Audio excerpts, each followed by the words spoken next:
You got an iPhone and it's $1,000, right? Okay. So now, in order for it to be $1,000, say for actually, it may have cost me, say $200 to make it, right? So if it cost me $200 to make it, what is my profit? What is my profit? You said if it costs... It's $1,000. I'm charging you $1,000 for this phone. I paid $200 for it. How much do I get on the other side? How much money did I make? I made $800. Okay. Now, what's going to happen is I need to make this $800. Okay? That's my profit. So if I start getting tariffs, it's going to cost me now. Say, for instance, it's going to mark up. It's going to cost me about $800 now. See, it's going to cost me $800 to make the phone because everything, all the prices of everything is going up, the equipment, the whole nine. It's going to cost me $800. Now, how much am I going to make? What is my profit now? Wait a minute. Okay, yeah. So my profit is $200. But it's going to cost me, I'm not making any money. So in actuality, what's going to happen is this. In order for me to be able to come up and make this $800, how much am I going to have to raise this iPhone to make it? How much more am I going to have to charge this add up? $600. So I've got to add, now the iPhone goes from $1,000 to $1,600. It's earned. I made, before that, I was good. I was clearing it. So what people are not realizing is this.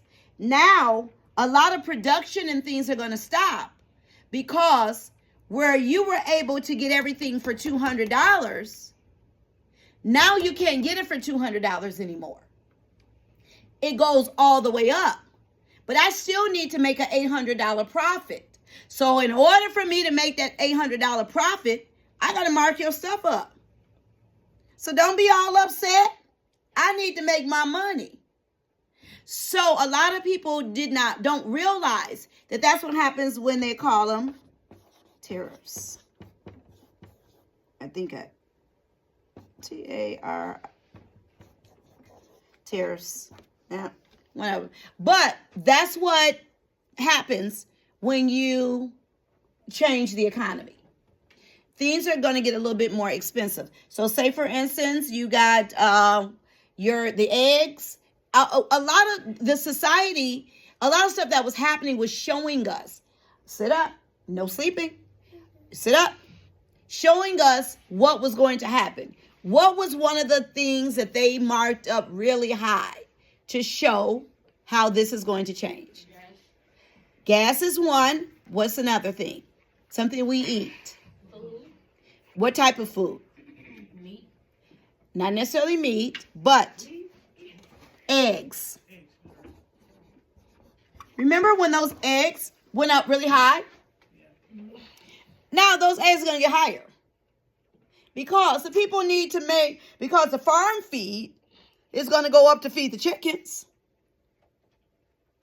So therefore, if that is going to go up to feed the chickens, I cannot feed my chickens that right feed. If the feed is, say, regular $2 a bag, but what if it goes up to $10 a bag? I was charging you, say, $4 for a carton of eggs. I need to be able to make that money back that I just spent for that feed. So I'm not charging you $4 a carton for eggs anymore. I may charge you $5, $6, $7 a carton because I got to make up my money back to pay for the feed. So that things are about to change. So things with the cars are about to change. Things with houses are about to change because all of the steel and everything is about to go up. So another way that you can cut costs with making a profit is you can get rid of people on the job. So what'll happen is you may have 10 people doing this job, but because of the prices of things going up, you may only have 5 people that can do that job. They may be overworked, but they know they need to make that money in order to be able to take care of their families. So they're willing to work to pay for it. To make sure they get that money. So now you got 5 people out of a job because their company needs to make a profit. And I would say this, I am not a nonprofit organization. At points in times, I've run like a nonprofit organization. I have. I've given away scholarships. I've given away things. I brought my prices down. I did everything. I've been capable and able to be able to keep things at a low cost. Even though people didn't necessarily appreciate it, they would keep it at a low cost. But I also kept my lifestyle at a lower cost to be able to make sure that I'm able to provide at a cheaper cost my services for other people. Now, I'm a for-profit business. I have a choice in the matter. Am I going to just go get outrageous with everything? Absolutely not. But I have to eat too. I have to pay rent here. I have to live in my home. Other things. So as things are going up, my prices will go up. So what I have to do is find other ways. And so are you playing a video game while I am talking? Put that on my desk. You'll be lucky if you see it the rest of the day. Hurry up. Move it. And then come on back and sit down. Okay. So that's a part of your consumer math. We'll be learning about... it fell? Okay. We'll try to see. We'll kind of work through these things because now everything's about to change. Education is about to change. How you're paying for it is about to change. Is change good? Yes, it is. Because it gives you an opportunity also to, remember I tell you all the time, if anything happened in your family, say they needed help. That's why originally the big family was created. A reason why back in the day, a lot of people had a lot of kids, number one, because what if something happened to one of them?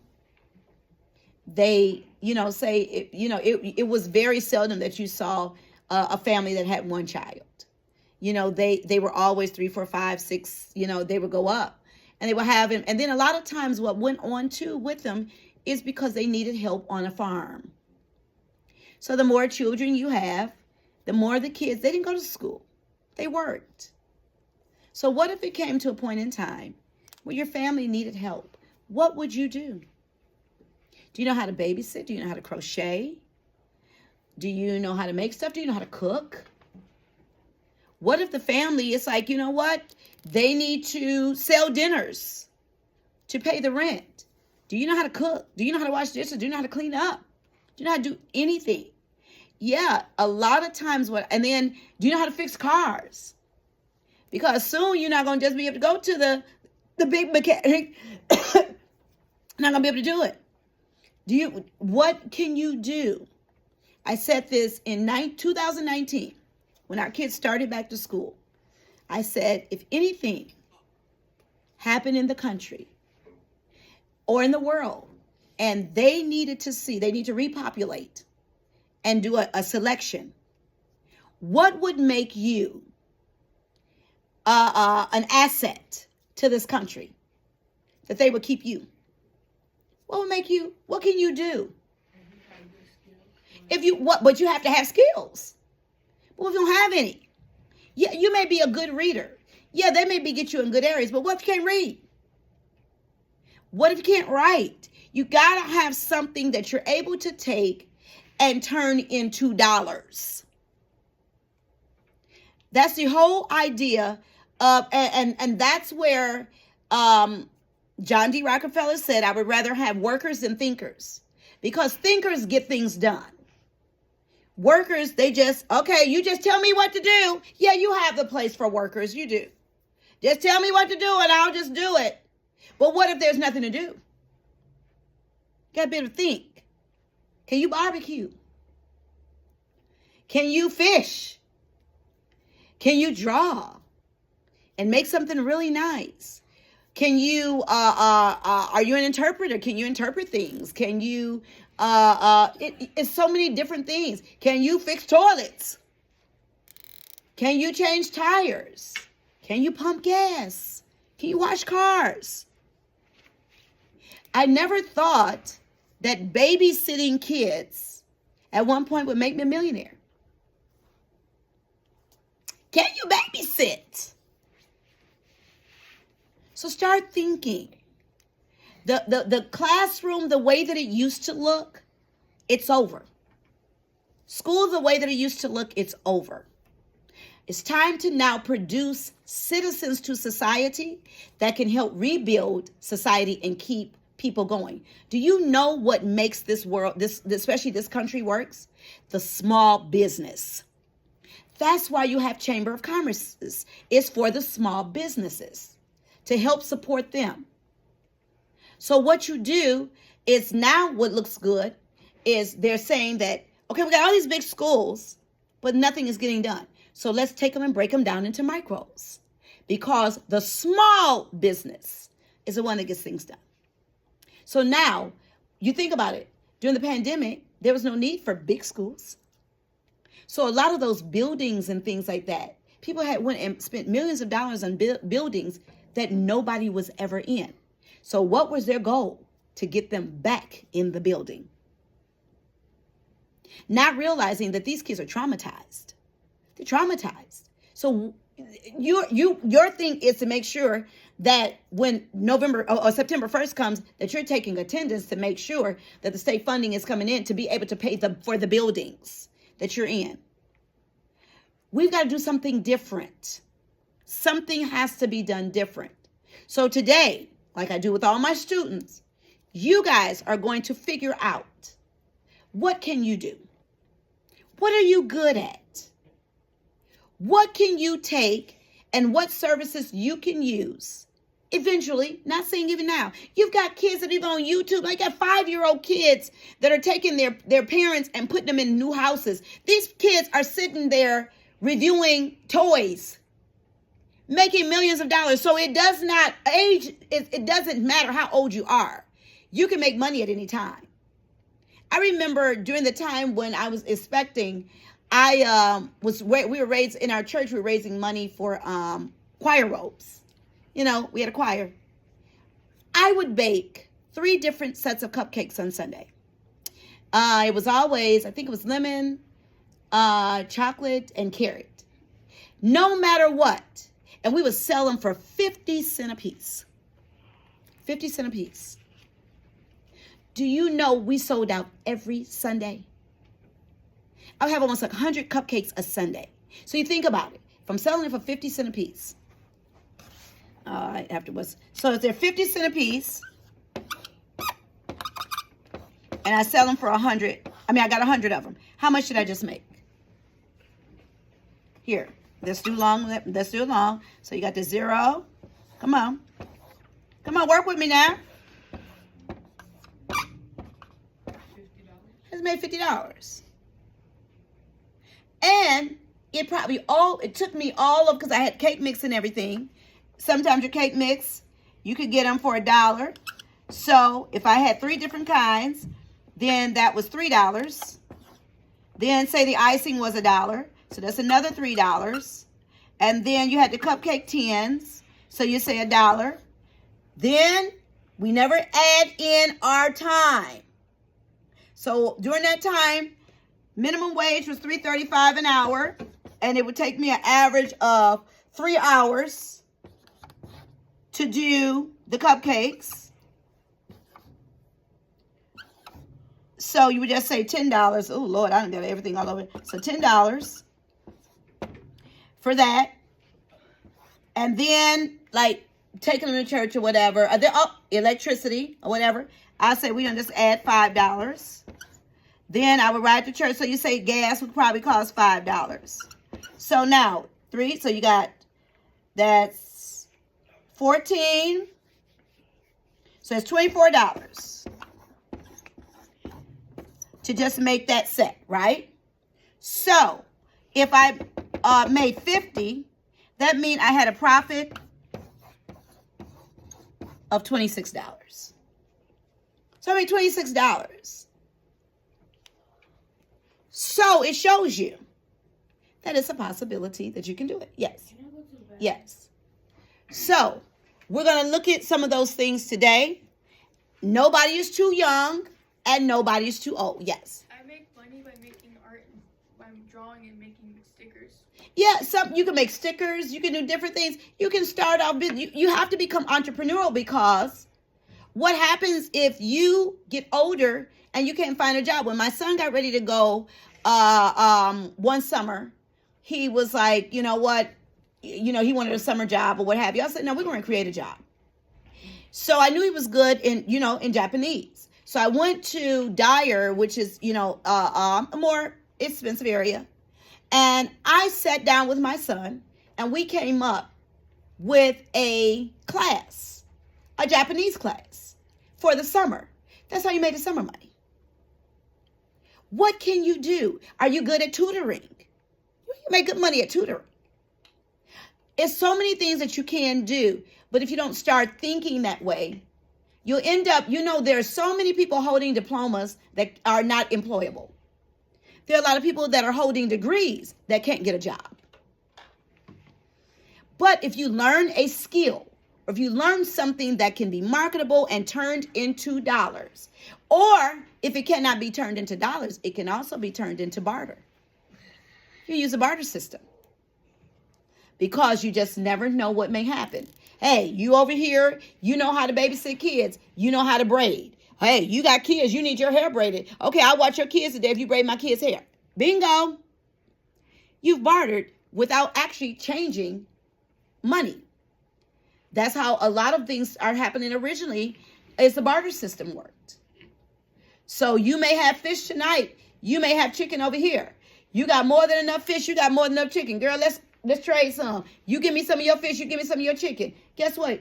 Both of you guys have already paid for whatever it is. You switch it off and you never lose the money. So that's what we're going to talk about today.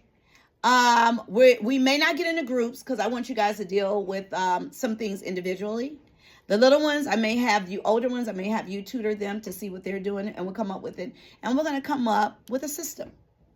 If today everything's shut down and they came in here and says, Miss Rhonda, we want to see which one of your kids can help rebuild this country.